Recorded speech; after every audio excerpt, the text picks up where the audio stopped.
business. I hate business. I hate everything to do with it, accounting, figuring, adding up numbers, because they're all arid. They don't smell of anything. Sometimes there's an interesting smell to the ink on a checkbook. But by and large, all this figuring is a completely colorless occupation. I don't like it. So I have to hand it over to accountants and lawyers and people who seem to like it. But I don't know whether they really do. The essential principle of business, of occupation in the world is this. Figure out some way in which you get paid for playing.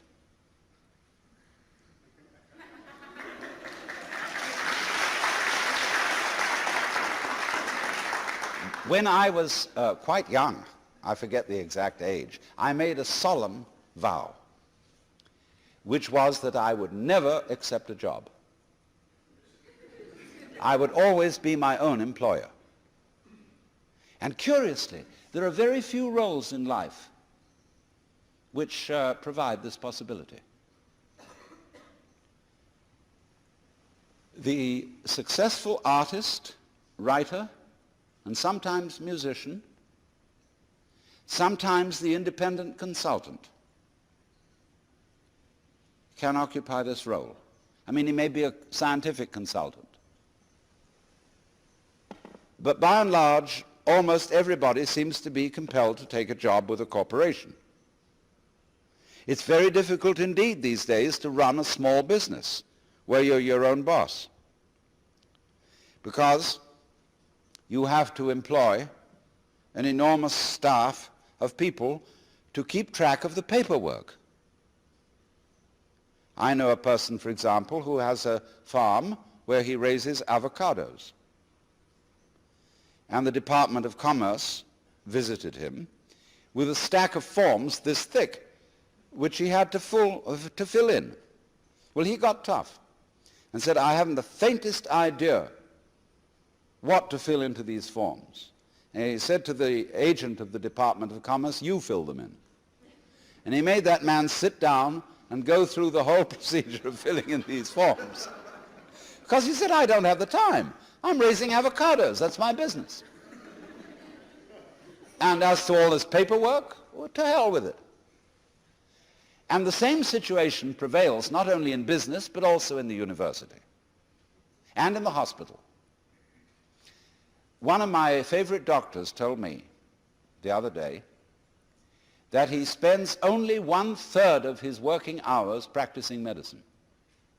The rest is in recording, accounting, filling in reports. And it's the same in every hospital. Paperwork endlessly, because the record of what you do is more important than what you do. Write it down, and then it's real.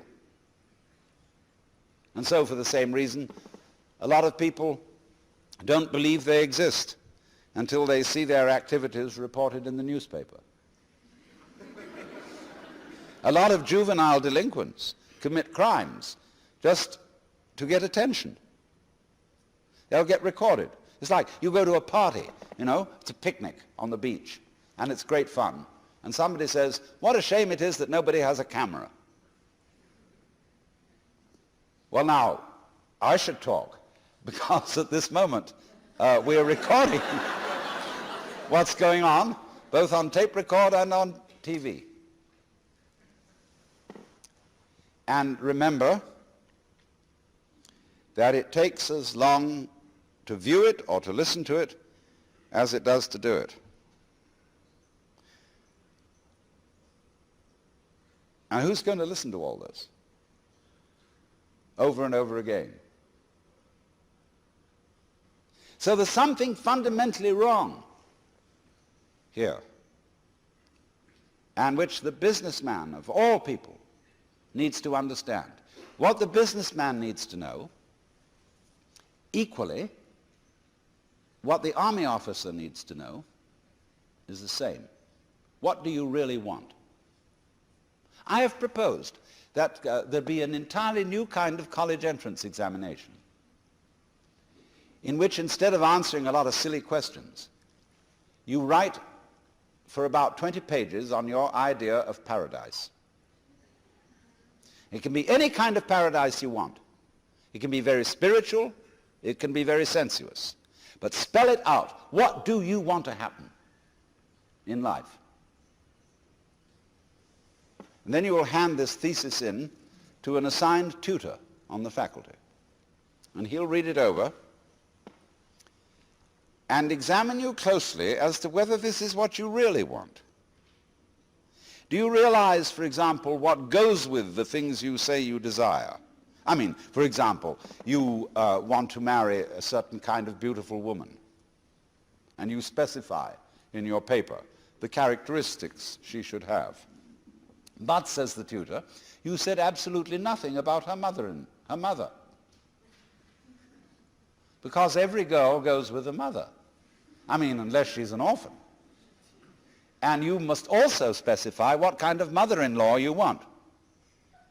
Well, then you have to stop and think about that. And that's just an illustration of going into detail and being very careful about what you desire, because there's a good saying, be careful of what you desire. You may get it.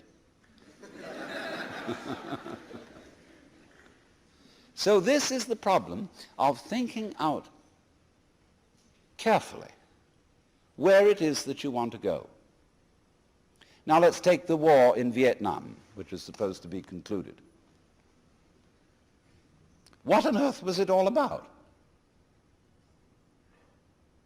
If we had gone with military pomp and might into Vietnam for the express purpose of conquering the country and possessing it and carrying off the women into captivity, it would have been understandable. But as it was waged for some absolutely abstract end, namely the estoppage of an ideology called communism. Nobody knows what communism is, nor do we know what capitalism is. But we can fight endlessly on the supposition that there are good guys and bad guys. And when we fight on that supposition, there is no possibility of compromise or of gentleman's agreement, as there is honor among thieves. We're all thieves, let's face it. There is a doctrine in the Jewish religion that when God created Adam, he put into him a spirit which is called the Yetzer Hara, and that means the wayward spirit, or what I call the element of irreducible rascality. And that is in us all. A little bit. It's not the whole of us. It's like just a pinch of salt in the stew. And you don't want the whole stew to be salt. But you have to have just a touch of rascality to be human. And I find it difficult to get along with people who don't know that they have it. People who come on that they're all sincere, all good, all pure, bore me to death and scare me. As they're unconscious of themselves, and therefore they suddenly do terrible things without warning, either to themselves or to others. They make promises that they're never going to fulfill because they want to talk right.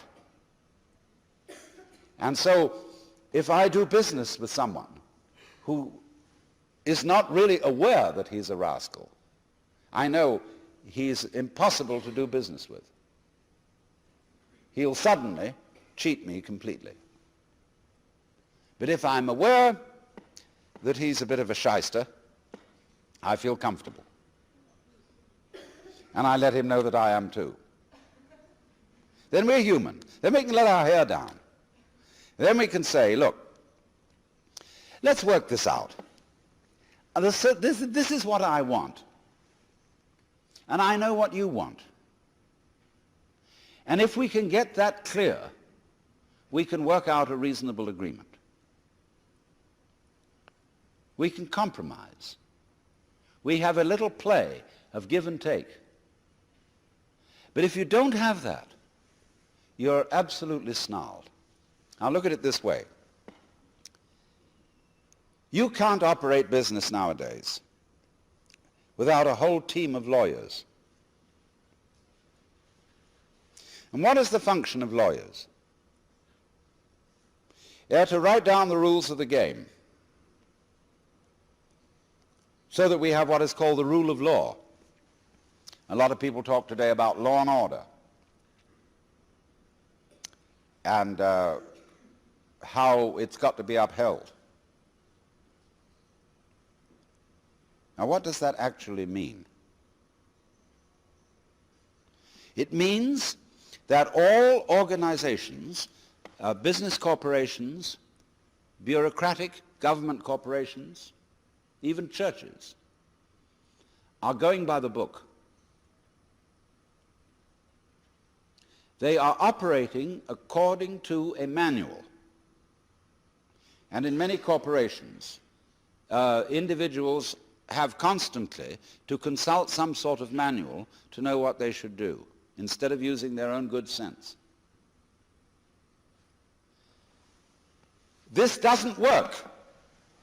It means that an organization is entirely different from an organism.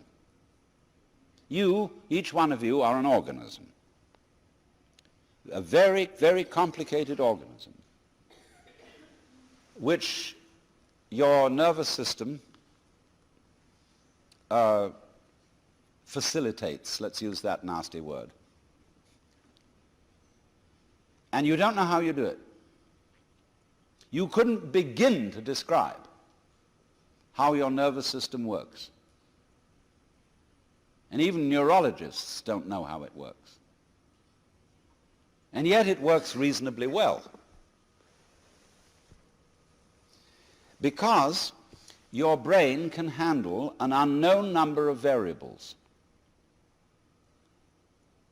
A variable is any identifiable process, such as breathing, such as the circulation of the blood, such as the secretions of the glands, such as the digestive system, and so on and so on. Now, you operate those all day without knowing how you do it. There's no book of rules according to which you do this. So in the same way, if a corporation is to be a true organism as distinct from an organization, it must be based on the principle of mutual trust and not on law. Because if you can't trust other people, you cannot have a community, not even a corporation.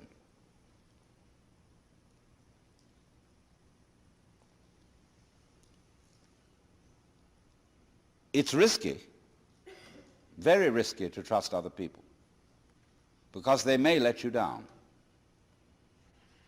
But on the whole, if you do trust them, the chances are perhaps 60 to 40, maybe a little more, maybe 75 to 25, that the system will work, simply because they're trusted. And as soon as you've got a system where, for example, in a supermarket, there are mirrors all over the place, TV cameras watching everything, all kinds of checks on the cashiers that they won't sneak off with something. You've got a system that increasingly won't work, because nobody will want to work there. One of the major reasons for hippies and dropouts is that human beings don't want to work under conditions like that, because they are mechanical conditions. And the mechanism is quite distinct from the organism, because the mechanism is arranged on linear plans, the book, whereas the organism transcends that. We don't know how. That means we can't write down how, because it's more complicated than any form of writing can express.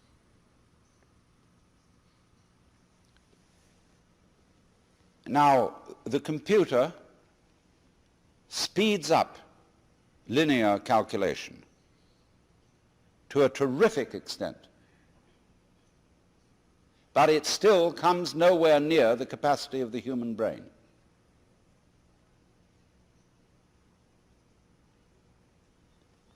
And so this is something that has to be recognized as a principle. Now let me give another illustration of it. Every corporation employs a number of people in research. Let's take IBM. They have a huge center down near San Jose where they have a research staff. And one of the first things they had to recognize is that you can't put creative research people under the clock. You've got to trust creative research people to fool around, to sit about, drink coffee or maybe whiskey, and scratch their heads and look at blackboards and play. And then suddenly, zingo, some interesting result will occur. But if you make them punch clocks, and if you say, these are the things that you've got to discover, it won't work.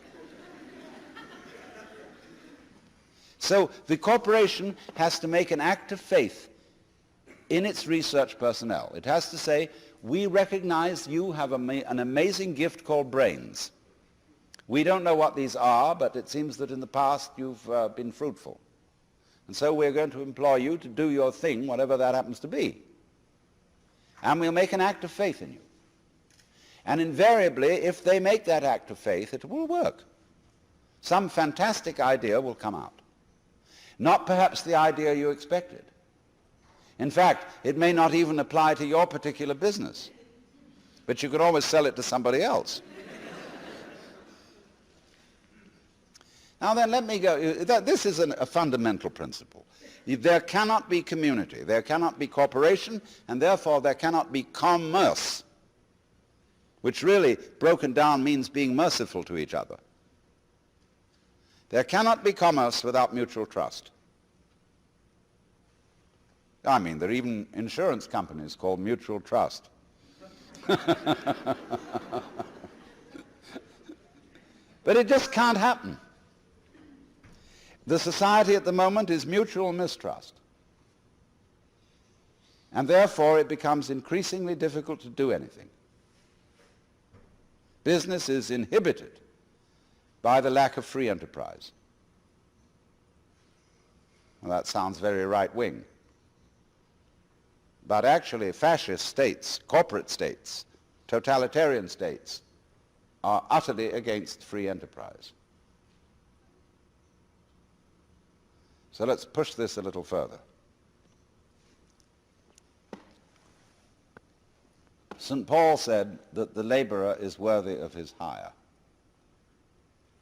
And I, as a philosopher, mere philosopher, dealing in higher things, always insist that I be paid for my work. And I get the highest fee I can get. And people say, well, you're just out for money. I say, that's none of your business. Because I give most of it away. My own needs being extremely simple. Although I enjoy good food, I don't even own a television set. And, it's a very simple life, but I've got enough. And enough is as good as a feast. You see, a lot of people don't feel happy unless they have another thing beyond money, which is called status. And status, to a very large extent in our economy, consists in conspicuous consumption. In having this thing and that thing and the other thing, in having a swimming pool, a Ferrari, a certain kind of clothes, and a certain kind of house with an enormous round-style picture window, and so on and so on and so on. And we think we need all that because we've been persuaded by a certain kind of propaganda that that's how we ought to live. Because we haven't asked ourselves whether that was what we really wanted. In other words, we've been propagandized into thinking what we wanted. I remember my daughter when she was in high school, number one daughter, who's now become very sensible, insisted that she had to have a certain number of cashmere sweaters. In those days, I couldn't afford them. I said, my dear, do you really want these? Or is it just that you've been reading ads in the magazine or listening to the other children? Because you see, schools are places where you send your child to be brought up by other children. And therefore, they get a kind of lowest common denominator of culture. So they all think they've got to have this, they've got to have that. And they don't really want it. If they sat back and considered, do I need all that? Is this trip really necessary? They would come to the conclusion that it wasn't. And that would be very important, because they would save energy. You all know, of course, that we are nearing an energy crisis, that there is not enough physical energy going to be available for all the things we think we're supposed to do, to go rushing around and so on. So